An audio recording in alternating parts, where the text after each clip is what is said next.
Waalaikumsalam, berjumpa kembali bersama saya Wong Ganteng Sakdonyo. Mohon untuk tidak menyebutkan nama dan identitas dalam percakapan ini karena percakapan ini saya naikkan dalam konten YouTube. Bagaimana Mbak E? Oh, Nji, mah. Kok, kok gini loh, kok aku mau sedikit cerita dulu ya, kok ya. Oh, boleh Mbak. Tapi jangan sebutin nama siapapun ya atau nama sampean ya. Oke, Nji. siap. Gimana Mbak E? Aku kan baru kerja sekitaran 5 bulan nih. Siap. Terus aku ada cita-cita pengen notis gitu loh. Kok cita-cita maksudnya ada kepinginan untuk notis gitu loh dari majikan ini. Siap. Karena sikon di rumah majikan ini, aku satu rumah jaga anak 3, itu ada 2 cece. Yang satu pertama cece lama itu sekitaran 6 tahun dia. Cuma 6 tahun itu bukan di rumah ini. 4 tahun pertama dia kerja di rumah Mbok Tua. Intinya kita 2 rumah, yang satu di Mbok Tua, satunya di Mbok Nom lah, kayak gitu. Siap. Nah, aku nih ada pengen notis, tapi aku juga ada rasa takut. Ada rasa takutnya, aku kalau notis kan katanya kan mungkin proses lagi kita harus pulang ke Indonesia dulu, baru nanti kita proses lagi melalui Indo ya, gitu ya kok. Enggak juga. Lanjutin dulu. Nah, yang saya tanyakan itu, saya itu tatoku banyak. Satu di tangan sebelah kiri itu full, besar. Di atas buah dada besar, di belakang punggung besar. Sempat dulu aku mau ke Hong Kong itu, susah lah, beberapa agensi, beberapa sponsor itu mental semua karena tato. Nah, aku bisa ke Hong Kong ini karena aku calling pisah. Jadi ceritanya aku punya temen, dia itu kerja di Hong Kong udah sekitaran 1 tahun 1 bulan. Nah, dia itu kerjanya di posisi di ibunya majikan aku gitu loh. Nah, aku kan kerja sekarang di anaknya, dia dulu itu di ibunya. Nah, jadi si anaknya itu butuh pembantu. Nanya lah sama temenku kan, kamu punya temen gak yang bisa kesini gitu loh. Dia dulunya pernah oh iya ada, tapi temanku bertato. Gak apa-apa deh, kata si anaknya majikan ini, gak apa-apa, yang penting katanya baik, atau nggak jadi inilah. Terus ya akhirnya aku calling visa itu pun rumit, segala sesuatu harus dirobah lah, ini itu di proses Indonesianya. Nyampe aku sempat nunggunya itu pun sampai 6 bulan baru bisa terbang ke Hong Kong. Selang cerita, baru aku nyampe Hong Kong, ketemulah kan sama temenku, dia kerjanya di ibunya majikanku, aku di anaknya gitu loh. Nah, kita itu sering ketemu, jadi kita kalau kerja itu memang tidur kita berpisah, tapi kalau siang kita kumpul. Saya di rumah 2 cece kan, kalau dia sendirian, tapi posisi kita kalau siang itu kita dijadiin satu. Jadi si aku jaga anak 3 itu dikumpulin jadi satu, jadi kita barengan di situ loh. Nah, tapi yang jadi pertanyaan aku, kenapa aku disampein ke Hong Kong, malah temenku itu diinterminate sama majikan tua.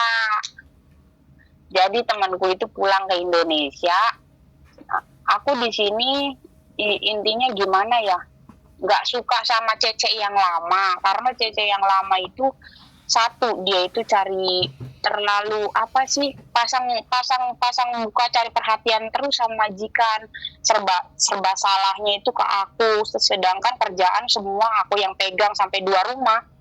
Ya rumahnya temanku yang di interminate itu, yang rumahnya Mbok Tua, sekarang aku yang pegang semua, sedangkan salah sedikit orangnya rumpil banget. Intinya salahnya sedikit ngocehnya itu seminggu, terus majikan itu terlalu bersih, kita keluar rumah harus cuci tangan lah, harus pakai sarung tangan lah, nanti kita harus disemprot gini gitu segala macam. sedangkan nggak mau tahu si pembantu itu mau makan atau enggaknya. Sedangkan bangun 5:30 pagi, istirahat baru jam 1:30 malam, kadang jam paling ininya jam 11 malam kita naik baru ke kamar. Jadi maksudnya gitu loh, aku ininya kok minta pendapat sampean, kadang aku ada rasa daripada aku notice terus aku pulang ke Indo, aku nggak bisa balik lagi ke Hong Kong gitu loh. Sedangkan aku masih pengen kerja di Hong Kong.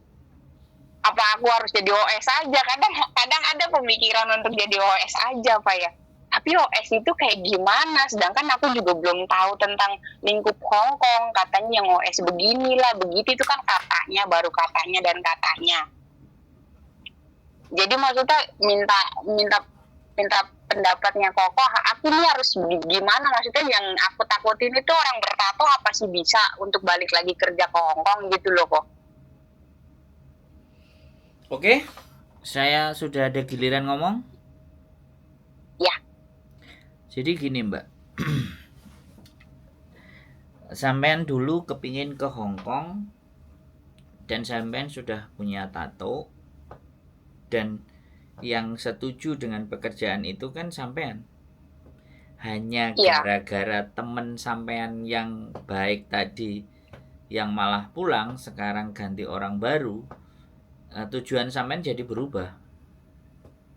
Jadi sampean dulu merasakan nyaman itu karena ada temennya. Giliran temennya hilang, sampean sudah kalang kabut. Sampean sudah mulai memikirkan begini, begano, begitu. Boleh nggak saya ngomong kayak gitu? Karena yang saya pikirkan sampean itu berorientasi pada temennya, bukan pada diri sampean sendiri. Yang saya lihat dari ceritanya sampean loh ya. Ini belum kita bahas tentang OS, terus bagaimana solusinya nanti kalau sampean keluar. Saya punya banyak semua apa yang sampean keluhkan sehingga sampean punya pandangan. Tapi saya mengkritisi dulu sisi yang ini. Bekerja di Hong Kong dan hidup kita itu tidak tergantung dengan siapapun. Termasuk CC yang ada sama sampean tadi.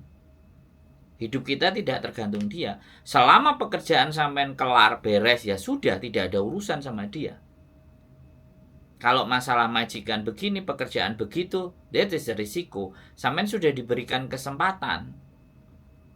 Tapi ketika kesempatan itu sudah, sebentar aku ngomong dulu ya. Sampean tadi udah 6 menit. Iya. Kalau sampean mau ngomong lagi, aku diam aja lebih bagus. Karena aku ngerti karakternya sampean ini mau dibenarkan apa yang ingin sampean sampaikan. Kalau bicara sama saya tidak bisa seperti itu. Kacamata saya pasti berbeda dengan kacamata sampean. Dan dari keperbedaan itu sampean akan bisa ngelihat aku harus kayak gimana. Karena pertanyaan sampean tadi, aku harus bagaimana, kan begitu tuh. Nah, kita fokus di situ dulu gitu loh. Kita fokus dari apa yang sampean sampaikan, tujuan sampean, dan sampean bertato. Di tato itu Hong Kong ndak ada masalah. Tapi orang-orang kita Indonesia yang memproses mau agent mau PT itu pasti pandangannya buruk kepada sampean. Itu yang harus sampean lihat. Itu orang kita ya, bukan orang Hong Kong. Buktinya sampean kerja juga nggak ada masalah kan?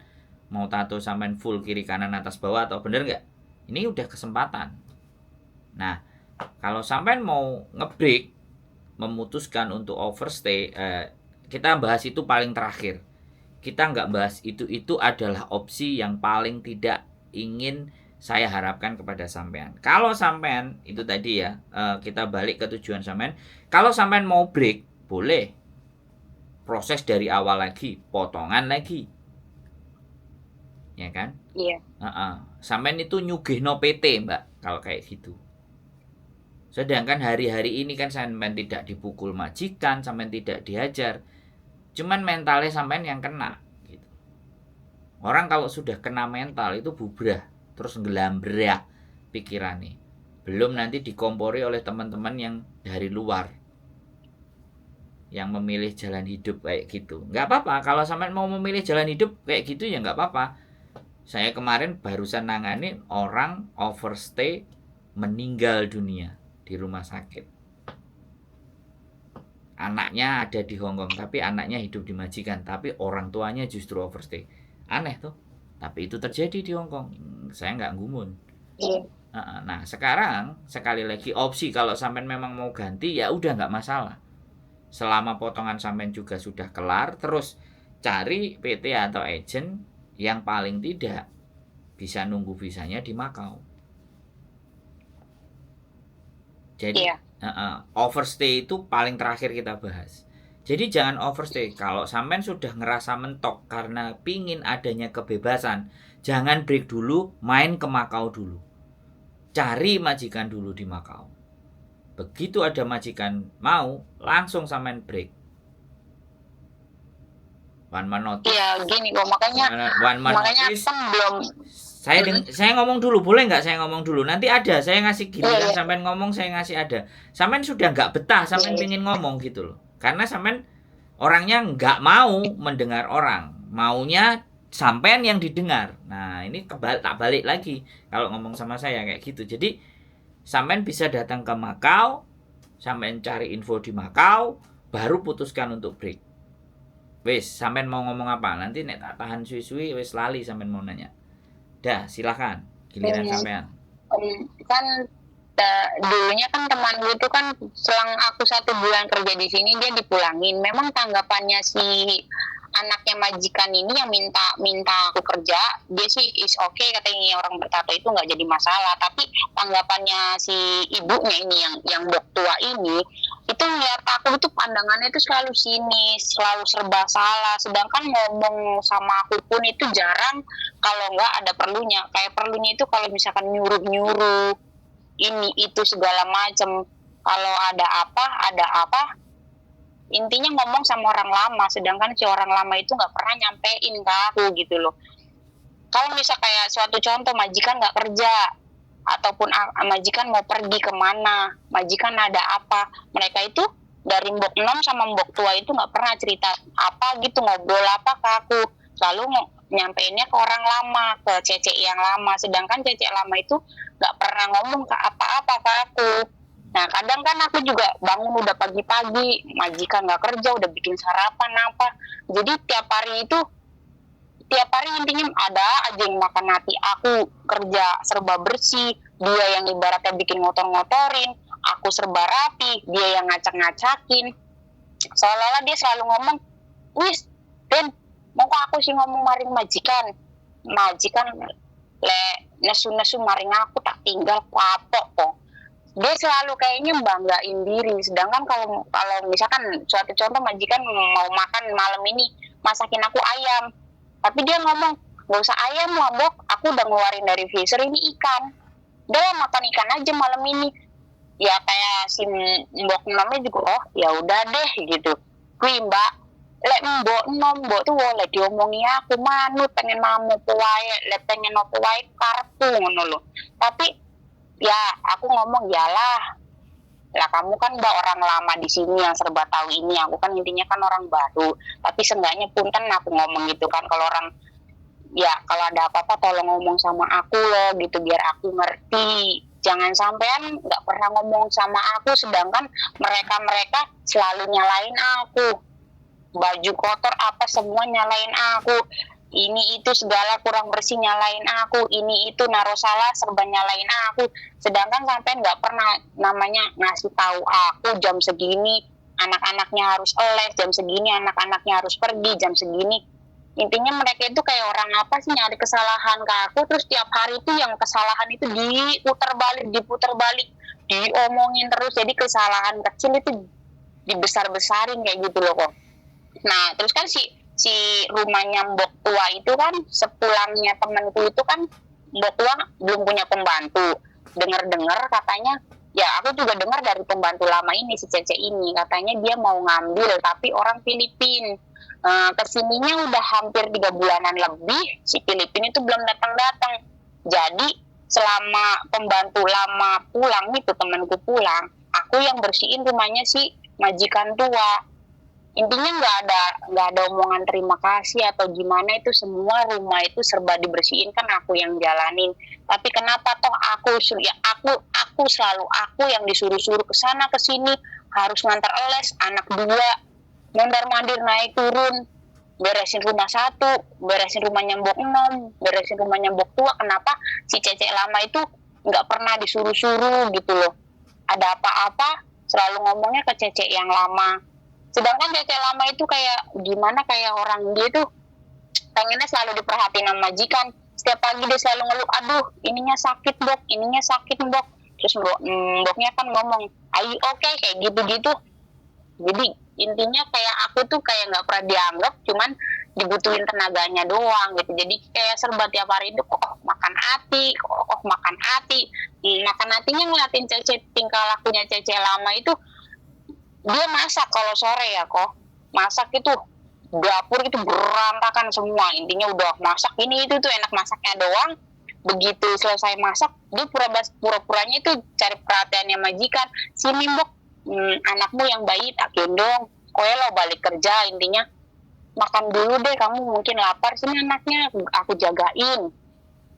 Lah itu si dapur itu pengennya itu selalu aku yang bersihin, serba aku yang semua ngituin. Jadi tiap hari itu aku ngerasainnya, aku ini kerja di rumah 2, cecenya 2.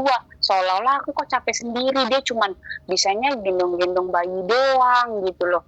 Jadi aku di situ ada rasa, udah deh aku pengen notice aja. Tapi aku notice berpikir lagi di Indo aja aku proses kesini susah karena aku tatoan. Apa aku bisa ya kesini lagi gitu. Jadi ada gimana ya? Makanya aku minta pendapat dari Koko. Pengen tahu orang tatoan itu apa bisa kerja lagi ke Hong Kong kayak gitu. Buktinya sampean bisa ya bisa. Sekarang pertanyaan saya gini aja. Kalau sampean sudah jutek ya, otaknya sudah buntu, ya sudah break aja. Saya mau ngomong apa aja kalau sampean sudah menolak apa yang sampean hadapi, ya sudah, buat apa saya ngomong banyak-banyak gitu loh. Makanya tak pangkas kalau sampean nggak mau bertahan, ya sudah break. Nanti masa depan selanjutnya dan bagaimana, lah itu kan pilihan. Tapi kalau sampean masih ragu nanti ada yang mau atau tidak, ya jangan break dong. Setiap keputusan yang akan sampean ambil membutuhkan konsekuensi. Tapi kalau bagi saya, sekali lagi ini kacamata saya loh ya, CC itu diagungkan, CC itu iya, karena dia lebih lama dan dia bisa tahu apa yang menjadi isi hatinya majikan. Nah, bagaimana sampean belajar untuk bisa tahu dan bisa mengerti majikan? Itu saja harusnya. Ya ayo bersaing. Kalau ataupun dia nggak rajin, gini loh, kayak saya pernah ke Jepang ya Mbak. Ini tak ceritain ya. Saya pernah ke Jepang. Ada 15 orang bekerja, ya kan. Nah, saya baru dan ada juga beberapa teman-teman yang baru bergabung bekerja di situ. Karena saya kepingin dilihat, ya kan. Saya kepingin diperhatikan sama kakak seniornya. Saya harus bekerja lebih rajin. Itu harus termindset dalam otak saya. Akhirnya benar saya bekerja rajin. Dari 15 orang kan butuh lagi 8 orang. Saya masih masuk ke yang 8 orang. Habis dari 8 orang butuh pekerja lagi cuma 5 orang. Saya masih masuk ke yang 5 orang. Yang terending terakhir masuk 3 orang. Saya masih tergabung di 3 orang. Jadi saya menunjukkan bahwa saya masih punya kualitas. Karena saya pingin dilihat oleh yang ngasih pekerjaan. Supaya besok dikasih lagi, tetap bisa dapat pekerjaan. Pertanyaan saya, sampean butuh pekerjaan itu enggak? Kalau sampean masih butuh pekerjaan itu, butuh duitnya itu, ya sudah, enggak usah diperdulikan. Sampean itu pakai tato, Mbak. Orang tatoan itu ternyata masih punya hati juga loh. Padahal harusnya hatinya hilang dong, boleh enggak? Belajar untuk tidak berpikir terlalu sensitif. Boleh enggak saya ngomong kayak gitu? Saya aja enggak ada tatonya loh. Saya aja enggak ada tatonya. Kadang-kadang ngamuk ya ngegas aja. Mau keluar aja. Saya enggak ada tato loh ya. Sampean ada tato. Sampean sudah berani bikin karya yang menyakiti badan sampean sendiri. Kenapa sekarang yang menyakiti orang lain itu sampean enggak terima? Boleh enggak saya ngomong kayak gitu?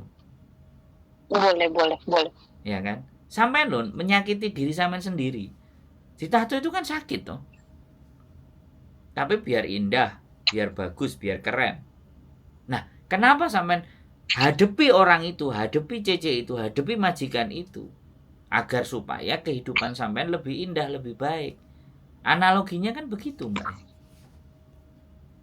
Nah, itu kacamata saya. Tapi kalau sampean udah mentok ya sudah. Tinggal cari agent yang mau memproses sampean. Banyak sebelum break sampean cari agent dulu banyak. Kasih pilihan A, pilihan B, pilihan C boleh. Atau alternatif ke Makau. Yang jelas satu, saya tidak menginginkan sampean overstay. Dan jangan memilih overstay. Itu iya, kok pengennya ya Allah jangan sampai overstay gitu loh. Nah, saya ngomong kayak gitu. Kalau sampean nggak mau ya ke Makau. Waktu hari libur sampean ke Makau. Sampean tak kasih nomornya yang di Makau. Sampean cari-cari info di sana. Atau aku nanti bikin konten grup majikan di Makau. Jadi biar langsung ketemu sama majikan. Deal-dealan sama majikan. Wis, coba sampean pengen kehidupan yang agak lebih bebas. Oke, kita geser ke Makau. Yang penting jangan overstay. Dan yang penting masih megang pekerjaan. Tapi kalau dasarnya sampean sudah ngerasa aku kepingin bebas, nggak ada orang yang ngatur. Buktinya sampean tato. Kalau sampean deket sama orang tua, sampean deket sama keluarga, kira-kira diperbolehkan nggak tato itu? Kecuali bapak dan ibu sampean juga orang yang bertato. Saya aja nyemir. Ya ini nggak perlu dibahas untuk urusan pribadi keluarga sampean. Cuman aku menggambarkan saja. Saya aja mau nyemir rambut saya aja, ibu saya arepe macak opo kowe ndro model ra karo-karuan katanya semar semir barang. Sampai hari ini, sampai detik ini kata-kata itu masih saya ingat.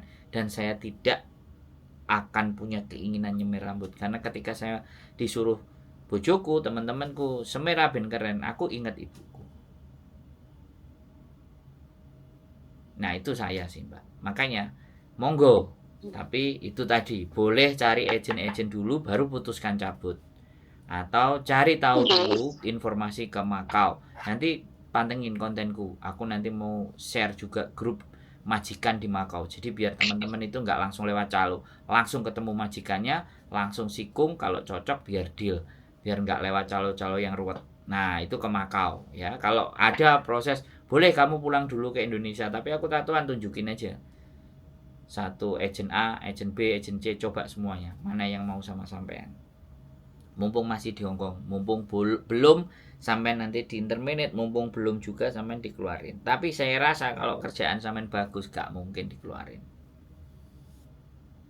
Terima kasih. Ya majikan ini juga ngomong kamu ya yang tahan-tahan ya, katanya yang baik-baik saja, katanya sama Cece kayak seolah gitu mendukung aku di sini terus gitu. Tapi kadang aku rasa sebenarnya nggak tegaan. Maksudnya iya deh, aku serba iya, serba oke, serba ibaratnya disuruh apapun ya aku nggak bisa untuk mengungkapin langsung ke orangnya gitu, apa langsung damprat orangnya itu kayaknya aku masih punya hati. Kadang pengen ngomongin Cecenya juga, kadang mikir lagi udah ngomongin deh, aja, sabarin aja. Hongkong ngomongin aja. Hongkong nggak ukurannya perasaan. Kalau setiap orang kerja 2JJ itu pasti kayak gitu. Omongin aja. Antara sampean sama dia mana yang dikeluarin gitu aja loh. Nek sampean gak iso ngempet, daripada jadi budrek ngomong sama aku tambah tak bengek-bengeki. Ya kan? Gak ada masalah, Mbak. Kalau memang sampean dengan berbicara itu membuat sampean jauh lebih lega, berbicaralah. Jangan ditahan-tahan. Kalau saran saya begitu loh. Saya teriak, Mbak. Saya di acara Migran Day di BP2MI di Jakarta sana, saya teriak di hadapan hampir 800 apa 1000 orang. Saya teriak-teriak. Saya merasakan penderitaan mereka saat curhat. Dan saya memohon untuk bapak-bapak pejabat, nanti rekamannya belum tak naikin. Jadi kalau memang membuat kita lega dengan teriak, Mbak. Ngomong-ngomong, maki-maki sekalian, tunjuk-tunjuk mukanya sekalian. Kalau saya loh ya. Tapi sekali lagi, sampean kan harus benar. Dari cerita sampean tadi benar. Dia yang masak, dia gendong anak, sampean bersihin, sampean nyapuin, nggak apa-apa. Itu sifat, itu sementara. Majikan akan tahu sendiri siapa yang mau kerja dan nggak. Majikan manusia kok. Mana yang sukanya ngatok sama yang juga jilat pantat itu majikan tahu. Nggak ada masalah, Mbak. Nggak ada masalah. Iya, majikan sih memang tahu. Jadi serba dari rumah 1 ke rumah 2 itu semua aku yang ngerjain. Cuman majikan itu Ya, memang kalau kalah. Oke. Gini, saya kasih tahu lagi ya. Kalau sampean sekali lagi kontraknya di rumah A, ya sudah rumah B jangan dikerjain, rumah A aja. Gitu ya, aja. Maksudnya gini loh kok. Misalkan kalau misalkan kita gugat ke si rumah yang kedua itu yang pembantunya di interminit, itu kan bukan kerjaan kita. Ya Sedangkan jangan dikerjain. kita Jangan dikerjain. Kalau misalkan si majikan yang rumah kedua itu rumahnya ibunya majikanku, kalau misalkan marah ataupun gimana, soalnya si majikanku ini kan muda, yang rumahnya pembantunya di intermin itu kan yang tua. Jadi si anaknya ini serba dikurung kayak sama ibunya, itu kuasanya ibunya, kayak terserah ibunya mau gimana aturannya ibunya semua, dari jadwal masak, jadwal ini, jadwal itu semua. Jadi si majikanku itu cuma bisanya ya udah deh mah kayak gitu. Jadi kuasa hak besarnya itu ada di embok tua itu. Jadi kalau misalkan kayak majikanku ngomong asal ngelawan A gitu aja, dia langsung ngamuk tuh udah kayak apa. Jadi nggak apa-apa. Nggak apa-apa. Orang Hongkong memang begitu. Selama aturan sampean bekerja, di mana kontrak sampean di situ ada alamatnya, maka disitulah sampean hanya bekerja. Nggak boleh tempat lain. Kalau dia marah ngamuk-ngamuk, masukin rekaman, selesai. Tekan HP sampean, recording voice, selesai. Kita bawa ke labor kalau sampean di interminate. Jangan takut, nggak ada takut di sini. Semuanya ada bahaya aturannya. Kalau sampean capek kerja 2 rumah, ya sudah jalani 1 rumah yang sesuai dengan kontrak sampean. Di kontrak pun kalau sampean baca dengan seksama, sampean tahu poin mana bahwa sampean harus ada bekerja di rumah. Tunjukin aja sama majikan, selesai. Nggak usah diperpusingkan hidup sampean, Mbak E. Mohon maaf ini, saya ngomong agak sedikit keras terus. Soalnya sampean masih ngeles lagi. Ya kan? Masih ngeluh lagi kan? Kan bukan solusi. Iya. Bukan solusi. Sampean ngeluh 1 jam pun saya akan dengerin. Coba ini sampai sejauh mana gitu loh. Tapi ya nggak ada selesai kalau sampean nggak ada keberanian. Siapin HP, aplikasi recording di setiap HP bisa. Kalau dia marah, sampean menolak, langsung nyalain, kantongin. Sampean menolak, aku nggak mau kerja di rumah sana. Ini kontrakku gini. Lama-lama kok aku diperbudak sama kalian. Kalau berani ngomong kayak gitu, saya acungin jempol sampean. Terus jangan khawatir nggak dapat kerjaan. Sekali lagi, jangan khawatir nggak ada kerjaan. Kalau orang Hongkong tidak kita bantah, maka kita yang akan ditekan. Sama pun sama CC-nya sampean. Kalau sampean nggak keras aja nggak apa-apa. Wong sama-sama bisa kerjanya kok, ngapain takut? Gitu loh, Mbak. Jadi jangan hati nggak tega tapi sampean tersiksa. Terus ngomongnya dengan saya, curhatnya dengan saya. Saya kalau dicurhati, Mbak, saya nggak mengikuti alurnya orang yang curhat, Mbak. Tapi bagaimana yang curhat itu tak kuatin? Bagaimana yang curhat itu tahu posisinya? Kalau perlu fight. Kan gitu, tapi dengan cara yang benar. Hongkong selama sampean nggak nyenggol secara fisik, maki-maki mau tiule lo mau pukai cohai, itu nggak ada masalah, Mbak. Ini karena saya sudah mentok ngomong sama sampean. Karena sampean masih gini lagi. Aku kan nggak bisa sabar. Kasih saran Nah, berarti kayak gini ya kok. Berarti nanti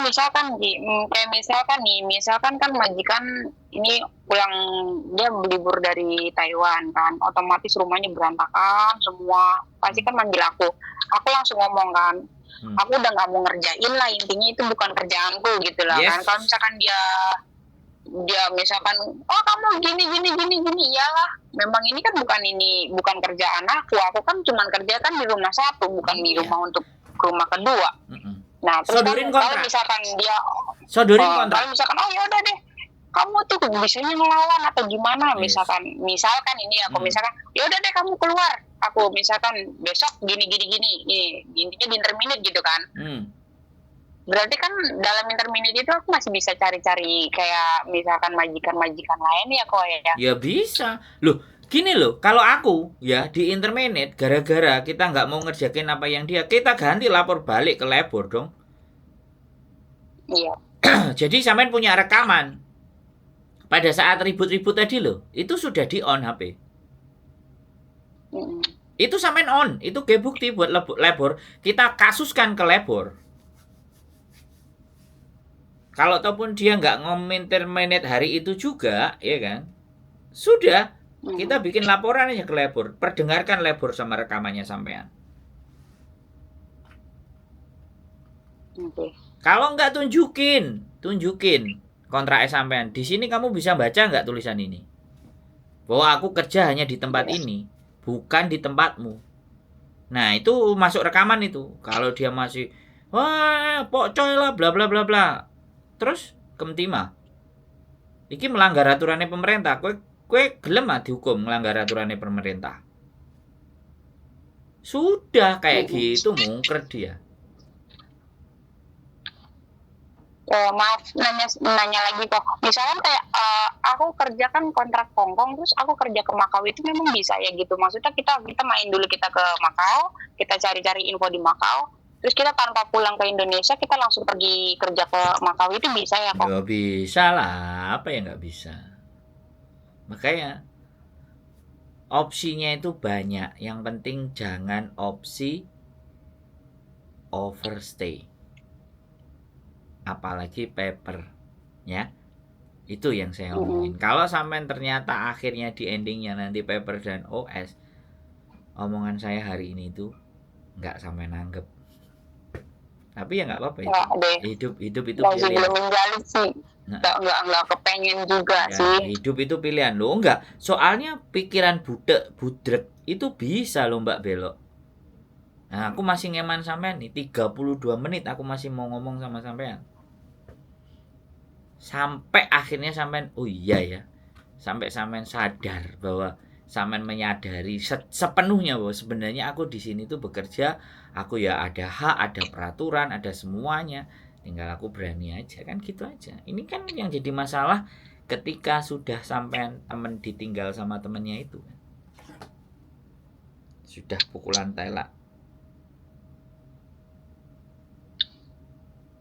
Intinya aku cuman takut sama ketakutanku sendiri. Dasarnya takut, intinya mah takut kayak semacamnya aku ini orang bertato sedangkan aku masih pengen kerja, jadi oke lah manut aja apa yang mereka minta, aku harus kerja ini sedangkan kan aku nggak ada masukan dari ibaratnya yang udah tahu seluk beluk Hongkong harus gimana aku tuh masih serba takutnya aku masih pengen kerja di Hongkong gitu loh. Kalau misalkan aku ngelawan terus aku di interminate pulang kayak temenku terus aku mau kerja apa, sedangkan kesini lagi aku bisa apa enggak kayak gitu. Iya. Kalau udah kayak gini kan kok oh ya berarti aku udah ibarat tuh punya tiang kan, oh ya udah omongan pokok oh iya aku harus kayak gini berarti kan. Masa aku harus diem aja gitu kan. Kalau bilang misalnya jangan sih, pengennya mah aku nggak pengen sih gitu. Emang ada pemikiran daripada pulang Indo nantinya prosesnya susah lagi kayak pertama-tama mau kesini orang bertaruh apa OS aja ya, tapi takut lagi orang OS di sini gimananya aku juga belum tahu kok punya pemikiran untuk OS kayak gitu. Oke deh, aku mau coba minta pendapat solusinya dari Koko gitu loh, dari Koko Andro kan coba tahu. Oh iya, sekarang kan aku udah punya tiang. Oh ya udah kalau misalkan majikan nanti pulang dari Taiwan, rumah berantakan, sedangkan koper harus dicuci, segala macamnya harus dicuci, orangnya kan bersih banget. Aku tinggal ngomong kan, aku capek, aku nggak mau ngerjain ini karena ini bukan kerjaanku. Kalau misalkan si majikan kedua itu untuk apa marah-marah atau gimana kan, oke, aku masih punya pegangan kayak kita, misalkan ngerekam apa kan, berarti kita kan masih punya.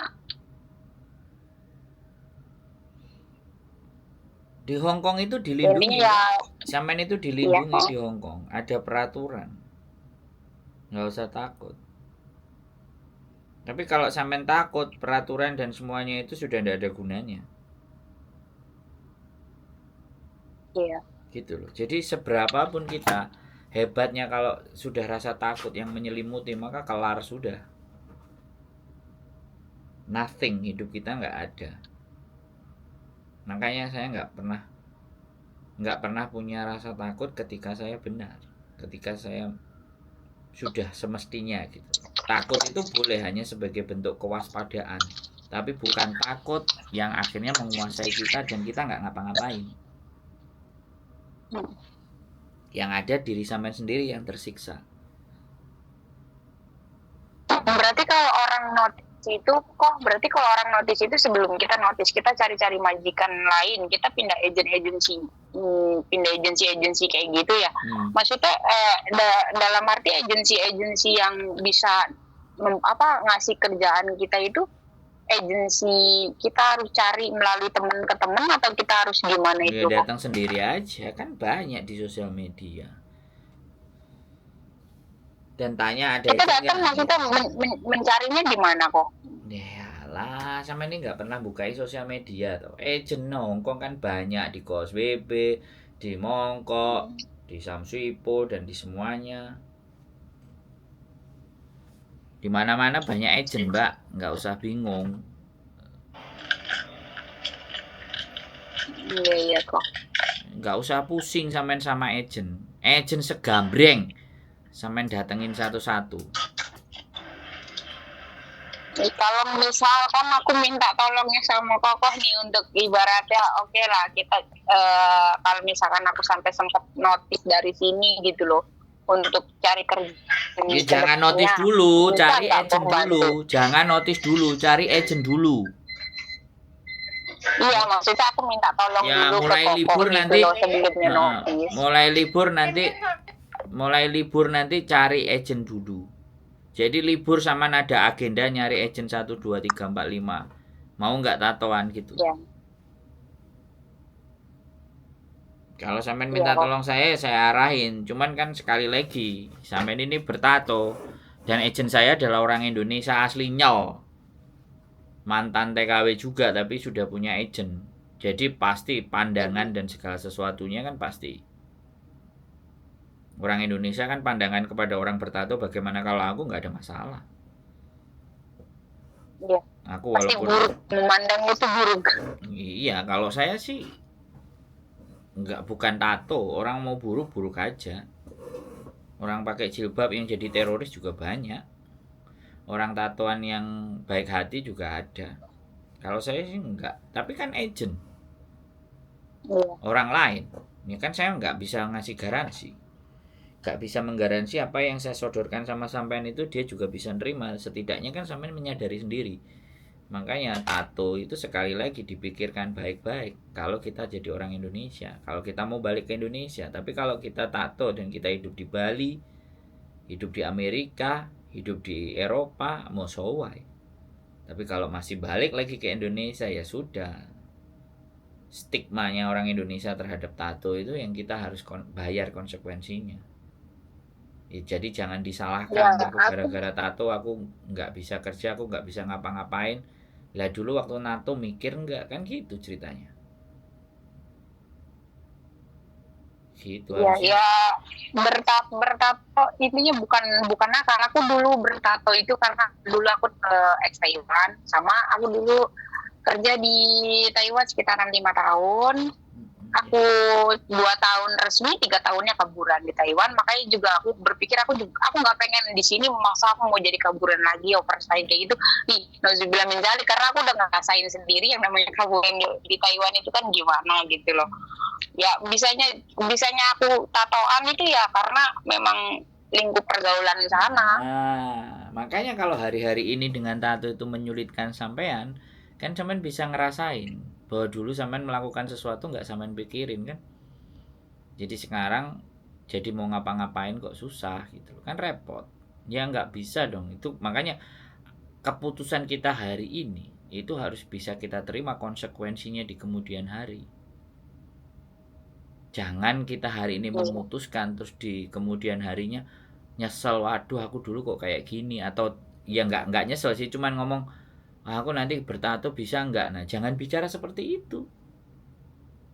Pilihan bertato itu kan sudah sebelumnya.